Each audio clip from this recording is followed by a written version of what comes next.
Olá a todos! Para quem não me conhece, meu nome é Albert e nessa videoaula estarei apresentando um pouco sobre o que é impressão 3D, como ela funciona e como vocês podem entrar nesse mundo. Todo o nosso conteúdo vai estar disponibilizado no site bit.ly/int3dprinter. O que é impressão 3D? Basicamente, a impressão 3D é a transformação de um objeto digital em um objeto do mundo real.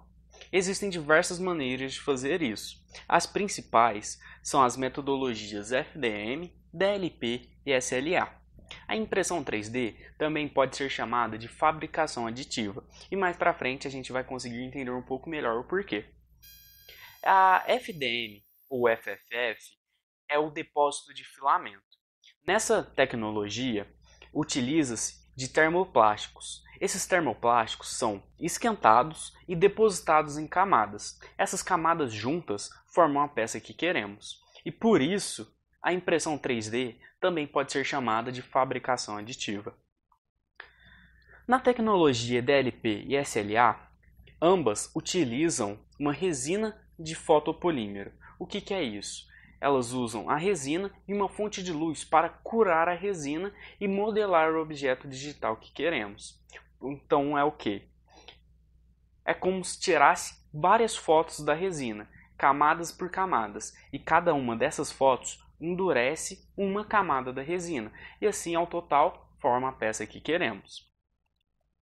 Por mais que a impressão 3D é um conceito muito atual e está muito em alta, ela não é uma tecnologia muito nova. Ela surgiu na década de 80 com o norte-americano Chuck Hull. Ele tinha dois objetivos. Ele queria criar uma lâmpada que fosse capaz de solidificar resinas e tornar mais rápida a produção de plástico. E graças a essa tecnologia, foi possível a criação de muitas coisas, como casas, roupas, acessórios e até mesmo avanços na medicina. Porém, era muito caro e por isso surgiu o projeto RapRap. O projeto RapRap tem o intuito de baratear a construção de impressoras 3D. Ele utiliza de outras impressoras 3D para a impressão de peças que são necessárias. Seria como se fosse uma faz outra, que faz outra, que faz outra. Portanto, baratearia muito o preço de uma impressora 3D. Além disso, ele é um projeto open source que se apoia em outras plataformas open source como o Arduino. Outra plataforma open source que é do mundo do RapRap é o Fimor Marlin. O que é um Fimor? O Fimor é o responsável por controlar a impressora. Ele quem diz o que faz o que. O Fimor Marlin é um firmware open source baseado em Arduino. E, portanto, ele garante um baixo custo de implementação. E por isso é um dos mais adaptados e utilizados nas impressoras do mercado. Como as principais impressoras do mercado atualmente são as de FDM, a de depósito de filamento, é nela que vamos focar nossa videoaula. Atualmente, existem basicamente dois tipos, as abertas e as fechadas. A única diferença entre elas é que na aberta você consegue acessar a peça diretamente. Na fechada, isso já não é possível, mas todo o seu funcionamento é igual. Como falei anteriormente, as impressoras FDM ou FFF utilizam filamentos. Esses filamentos existem diversos no mercado, porém cada um tem um uso e uma especificidade. Os principais atualmente são o PLA, o ABS, o flexível e o PTG. O PLA ele é produzido a partir de origens vegetais e por isso é biodegradável. Ele não necessita de altas temperaturas para ser impresso e por isso ele é ideal para aquelas impressoras que são abertas. Ele é indicado também para grandes impressões e que não precisam de acabamentos. Ele é indicado para grandes impressões porque, como ele não necessita de altas temperaturas, não há chance de ocorrer erros por causa da temperatura. A chance de errar é menor que os outros filamentos. O ABS já é derivado do petróleo. Ele contém uma alta durabilidade e resistência.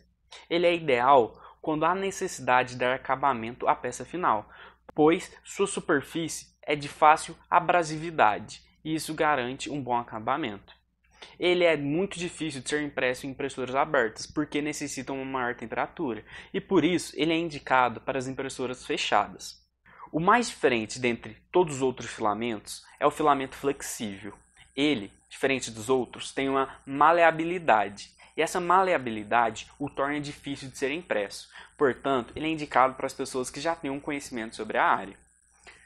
Já o PETG é um dos mais novos filamentos do mercado. Ele possui uma alta resistência mecânica igual ao ABS, porém, ele não necessita uma grande temperatura para ser impresso, e por isso ele é fácil de ser utilizado e pode ser impresso em qualquer impressora. Mas como que são feitas as impressoras? De que material são feitas? As impressoras são feitas de diversos materiais, os mais comuns possíveis. Algumas são feitas de MDF, outras de alumínio, mas todas utilizam um microcontrolador. As do projeto RapRap utilizam um Arduino Mega, e ele é o que controla a impressora.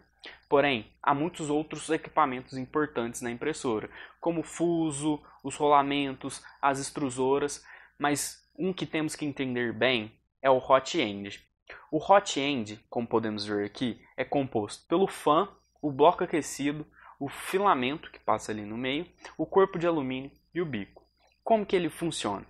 O filamento passa por dentro dele, o corpo de alumínio é responsável por não deixar a parte de cima do filamento, a parte que está entrando no bico, aquecer, e o bloco aquecido é responsável por deixar o bico aquecido, pois o filamento passa pelo bico e assim forma as camadas que queremos.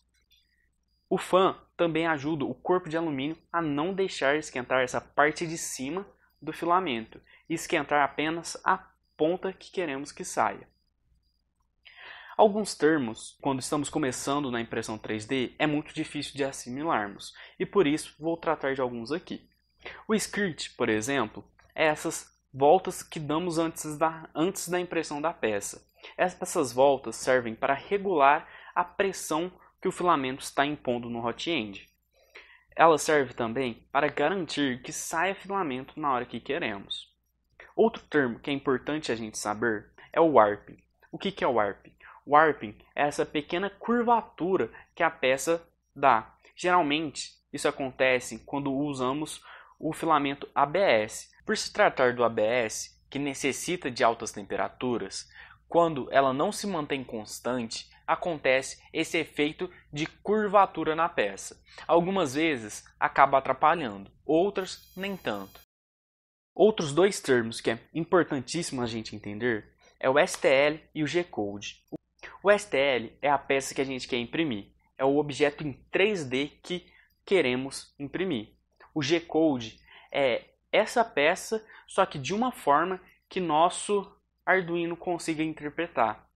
Ele vai ler o G-Code e mandar a impressora fazer. Para fazer essa conversão, existe um software chamado de fatiador. Existem diversos fatiadores na internet.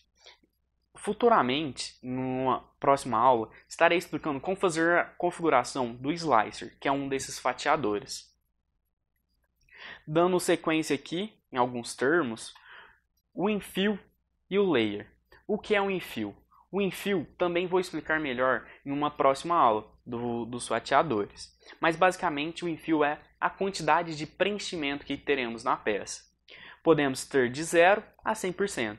Aqui na imagem está algumas porcentagens para vocês, mas isso é de acordo com cada peça e de acordo com cada usuário. O layer nada mais é que a altura de cada camada. Como vimos anteriormente, a impressão 3D é feita de camadas, e cada camada a gente pode definir uma altura. Aqui utilizamos uma camada de 0,2. 0,2 é a intermediária. Podemos ir de 0,05, se não me engano, até 0,4, que é a altura do bico da impressora que a gente está pensando. A gente consegue variar dessa altura. Quanto menor, mais tempo será a impressão, porém, mais bonito ficará a peça. Se for maior, ficará mais rústico, por assim dizer. Porém, nada impedirá que a impressão aconteça normal. Essa aqui foram as referências que a gente utilizou. Muito obrigado a todos. A próxima aula a gente vai explicar um pouco sobre o programa Slicer, que é um desses fatiadores. Espero vocês lá. Muito obrigado.